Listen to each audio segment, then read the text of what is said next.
What's the best way to get two songwriters to have a productive writing session? As Rolling Stones manager Andrew Loog Oldham discovered in the early 1960s, tell them they can't use the bathroom until they come up with a song. Indeed, there's nothing like the call of nature to conjure up the muse.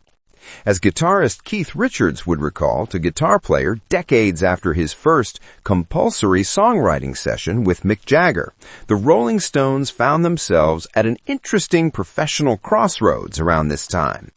The band had achieved success covering other people's music, as was the tradition of the time, but Oldham wanted them to start working on original material. Ironically, their attempt to get away from covers would become a cover for someone else. In this case, it was Marianne Faithfull, the band's 17-year-old muse, who recorded the first version of Jagger and Richards' first co-write in 1964. The song was a milestone hit for Faithfull. The Rolling Stones manager put Keith Richards and Mick Jagger under lock and key. Speaking to Guitar Player in 2026, Keith Richards recalled, Andrew Loog Oldham locked Mick and myself into a kitchen in this horrible little apartment we had. He said, "You ain't coming out," and there was no way out. We were in the kitchen with some food and a couple of guitars, but we couldn't get to the John, so we had to come out with a song.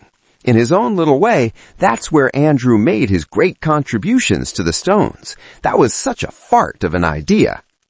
As harebrained a scheme as it might have been, Richards said it worked. In that little kitchen, Mick and I got hung up about writing songs. The first real song with legs to come out of this lockdown writing session was As Tears Go By, which would put Marianne Faithfull on the map as a solo singer.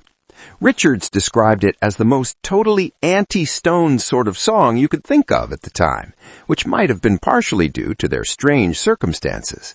But then again, as Richards would say, when you start writing, it doesn't matter where the first one comes from. You've got to start somewhere, right? Even, apparently, if that somewhere is a tiny kitchen with some snacks and guitars.